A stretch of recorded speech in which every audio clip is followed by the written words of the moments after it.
A couple of days ago, one of Eric's friends was out to lunch with some clients, and they went to an Indian restaurant. And Eric's friend was asking him, showing him like photos of the menu and saying, "What should I order?" And Eric was giving him some advice. When I got home, Eric was telling me the story, and he showed me some photos that his friend had sent him of the menu. Oh my God. This restaurant was so freaking expensive, and I can't understand why. It wasn't even a white tablecloth restaurant. I understand, like, South Florida, there's a lot of money. We happen to be, like, in a very high end. We're not quite the Palm Beach jet set, but we're on the periphery of that. So, like, I get it. Like, there's a lot of money in this area. I don't care.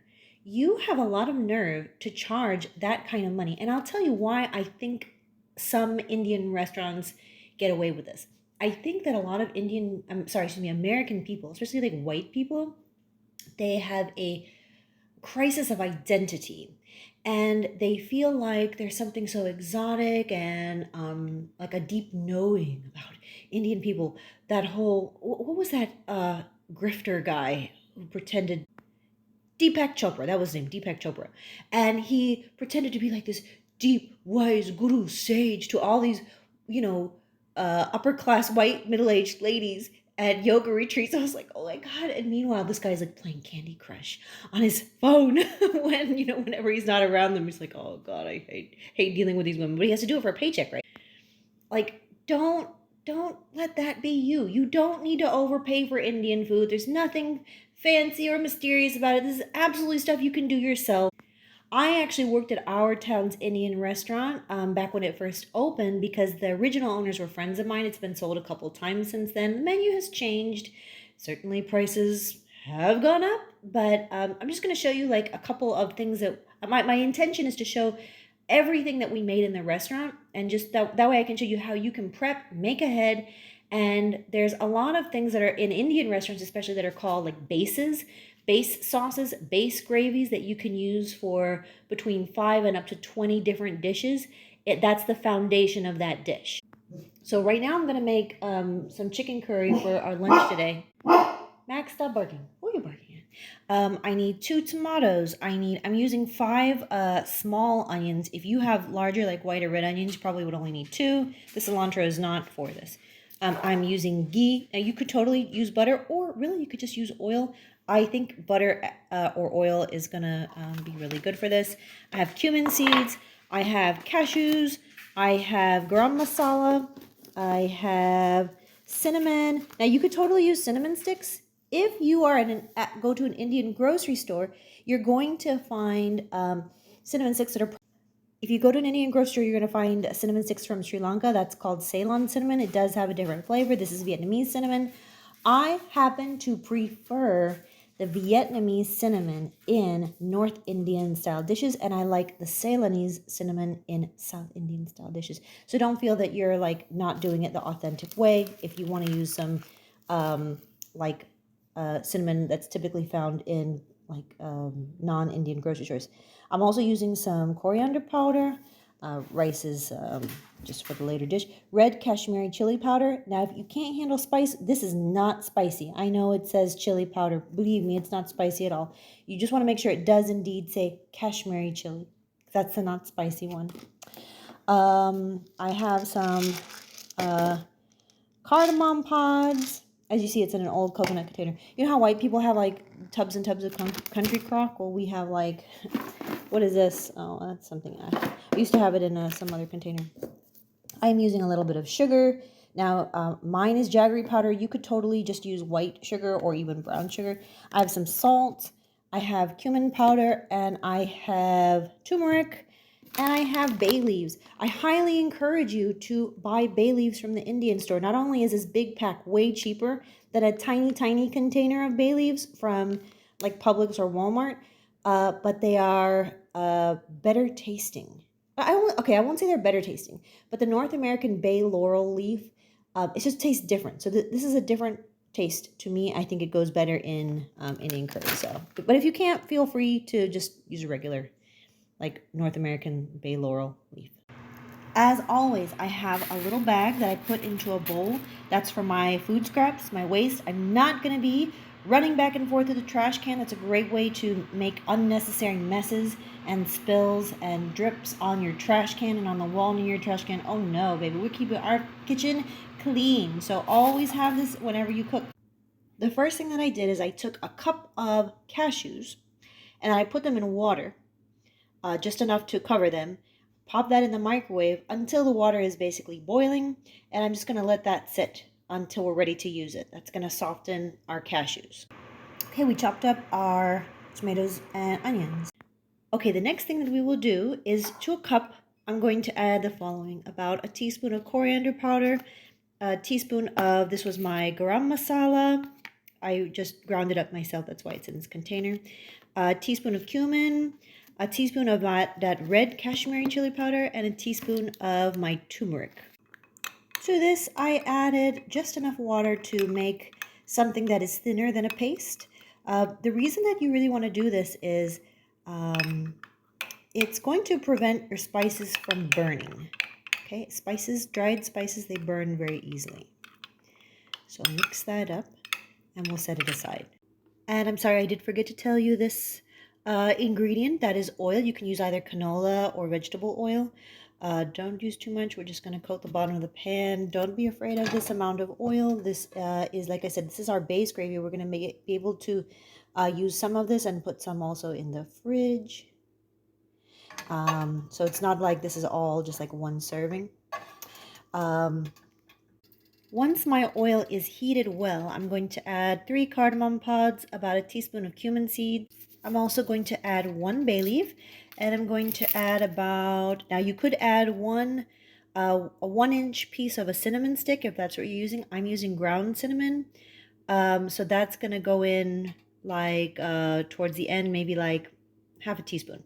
If you're like me and you really like certain flavors like bay leaf, remember this is our base gravy, so we can always add more as we reheat and simmer the sauce to make other dishes. But this is just our base, so it's not like super heavily seasoned just yet.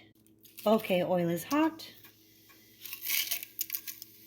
I started this on a medium heat, but now I'm going to reduce my heat down to a little bit lower, like low medium. Because I want to fry my onions now in this oil, but I don't want them to brown quickly. I definitely don't want them to burn. I don't want my spices to burn. This is not a step that you can rush. Give your onions a good 10 minutes maybe to just kind of slow fry and turn golden. So once again, as you can see, I've turned my heat down to that low, medium, low. And one little piece of tomato got in there, no problem. Tomato. Okay, so I'm just gonna stir these well so they all get coated in the oil and spices. Like I said, this is probably gonna take me like 10 minutes. I think I'm gonna turn the oil down maybe even further. I'm gonna go brush my teeth and wash my face, get my shower started. For sure, I did not rush this step. So my onions are golden, but they were cooked on low heat. They had no chance of burning. I'm increasing my heat now. You can see. I'm going to remove my bay leaf. I also removed our cardamom pods. Cardamom and like clove pods, they give a fantastic flavor, but it's not something that you would like to bite into. Every Indian person has had this experience, you know, eating the biryani and you bite down and it's just, I don't like it. So I did remove those. As I said, I increased my heat. Now I'm going to add about a teaspoon of salt and mix. Every layer of your curry should be seasoned. You don't want to dump salt all in at once. This will taste better. I'm sorry, I did forget to mention this ingredient that you would need. Ginger garlic paste. I'm putting 2 heaping tablespoons. Otherwise, you could just use a heaping teaspoon of freshly grated ginger and a heaping teaspoon of freshly grated or minced garlic. That's fine. Some people won't like the idea of using jarred grated ginger and garlic, and I do understand that. Everything that I do in the kitchen, since I have been a working woman almost my entire adult life, but I also still wanted to make good food at home, has been a calculation. We're calculating cost, we're calculating time, we're calculating flavor, health, and convenience. Now, personally, and also just personal preference, personally, I would never use a boxed cake mix because I find that my baking skills are such that I can whip up the fresh ingredients to a cake. All the additional time, I should say, that it takes me to whip up those fresh ingredients does not warrant using a boxed cake mix that's going to add a ton of chemicals into my family's diet that I don't like. Toxic chemicals, cancer-causing chemicals. So I'm not going to do that. On the other hand, yes, ginger garlic paste from a jar, mass-produced. There is a little bit of a loss of freshness and flavor, but it's so convenient to just open the door of my fridge and there it is. It's also kind of cheaper than even just doing it myself, so I save money. So that giant thing was a $5 deal. So everything is a calculation in the kitchen. Okay, now I'm going to add my tomatoes. And again, once this gets well mixed, I'm going to add another teaspoon of salt. My heat is now at medium, and just going to stir this up. Remember our cashews? Let's come back to those. I used my awesome bullet blender to blend up my now very room temperature cashews along with the water that they had been soaking in. And I'm going to add that here.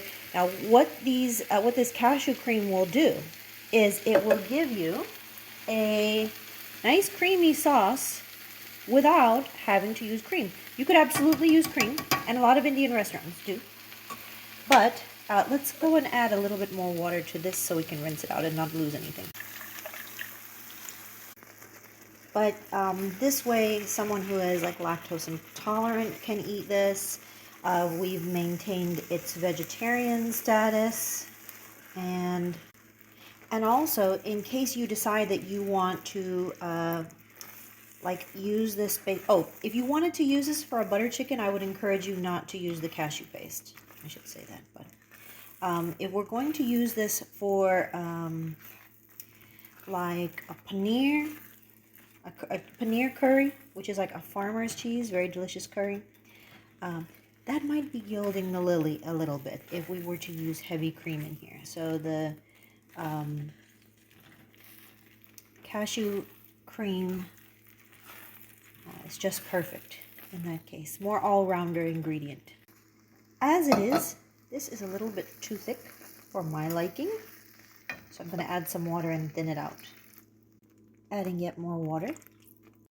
My sauce has had a lot of time to develop the flavors and to thicken. I did have to add more water to it a couple of times. I added another 2 teaspoons of salt, more or less, and again, that it's really just a taste. And then I also added a teaspoon of sugar. Now, in my case, I added jaggery sugar. You can add whatever sugar you have. The sugar is not going to make it taste sweet like a sweet dish. It's just enough to bring out the natural sweetness of the tomatoes. I can promise you that Indian restaurants are using a lot higher proportion of sugar in their dishes.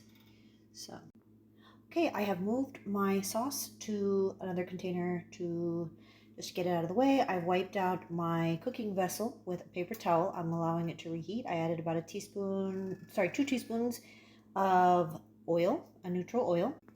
You can use a little bit, like half and half of ghee, in other words, clarified butter, if you have that. At this point, I would not recommend that you use just like regular butter because the milk solids that are in it will burn. So better not to use that.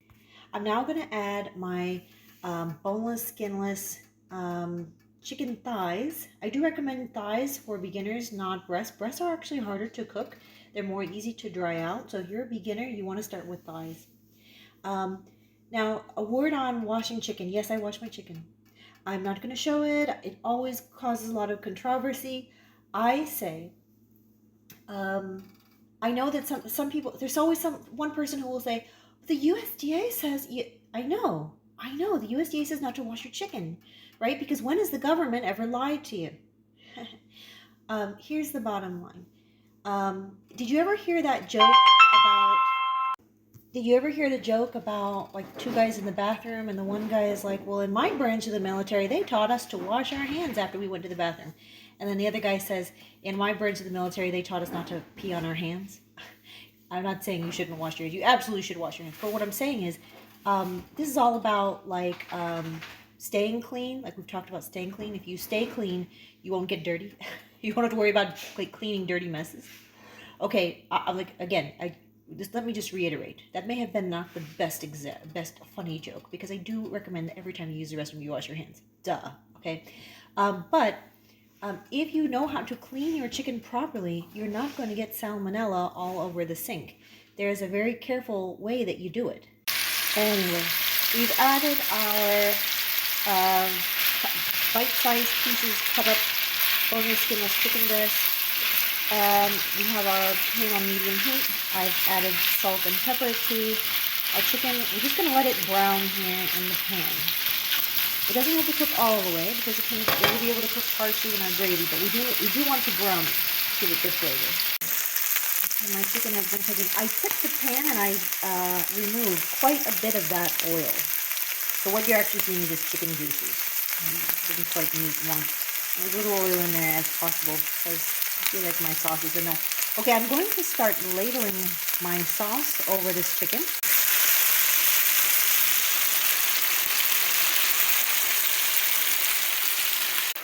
I didn't even use a quarter of the sauce here for the chicken. I'm going to turn the heat way down, so I only want to simmer this chicken. My chicken is basically like 90% cooked through. So I'm just going to do the last 10% of cooking in this gravy. Okay, as you see, I did reduce the heat quite a bit. Lid goes on. If you don't have a lid for your pot, you could cover it up with foil or something. We're going to let this cook for another, really, it's going to be hard to overcook this, okay? As long as your heat is low enough. I mean, really, even if you're not, like, I have to go and, like, take my shower and stuff like that. So, I'm actually going to turn this down to, like, low, and just let it simmer. And the chicken is going to finish cooking. You're going to taste test it again for salt, pepper, even sometimes a little bit more sugar. Will kind of round out the flavor. Now there's a few other things you could do here. You could add cream, heavy cream. We didn't add any other cream before. We're not using paneer, so it's not going to be overdoing it with the dairy. So that would be a really nice touch to, make this a little bit more silky, luxurious sauce. This is the paper plate that I had my tomatoes and my onions on. I cut up some cilantro, some chopped up. I'm going to use that to top it right before I serve this. Another nice thing that you can do is you can add a little bit of something called kasuri methi, or methi leaves, or fenugreek leaves. That is going to add a wonderful, it's almost like, I hate to say the word licorice, because I don't actually like licorice flavor, but some people compare it to licorice. I actually hate licorice flavor, but something about the kasuri methi leaves, it adds like a smoky, just a really, like a nuanced, complex flavor to this. I am going to add a little bit of kasuri methi leaves now. That's how it looks. Definitely don't overdo it with kasuri methi. But it's a brilliant flavor. You're going to love the way it tastes. They say that you're supposed to rub this in between your hands before you add it to dishes. I've stopped doing that long ago. And that is because the smell will not come off of your hand for days. I remember one time back when I worked in the financial district in Miami, one time I was on an elevator and I got a little packed. And I have the biggest mouth. I was like, oh my God, what smells like, I said, who smells like stinky curry? And then I smelled my hair. I was like, oh, it's me. Yeah, but I mean, I want to eat curry foods, and I don't want to smell like curry. I don't want my coworker, Carol at work, to be like, oh, somebody cooked curry today. And I don't want that, So, yeah, I'm not going to crush the kasuri methi in between my hands. You feel free to do it. especially if you're wearing gloves. I'm not wearing gloves today. As always, I wash my hands very, very well. And then I also use a nail brush. And I did use gloves when I cut up and handled my chicken. All right, so that's just like a really basic curry. I'm going to top the lid here. I'm going to make some basmati rice to serve alongside of this. And the rest of this gravy is going to go in freezer bags. And that way it's just pre-portioned. And I'll be able to make 3 bags out of this amount. And yeah, that way I have something to start with. I can just toss in typically this I'd use is for chicken. So I just toss in my chicken into the pan. I let it brown, and then I can toss this in, and then I can do different things with it. Perhaps I would add some tomato paste. I really like the tomato paste that comes in the tube. It has like herbs added to it. That's really good.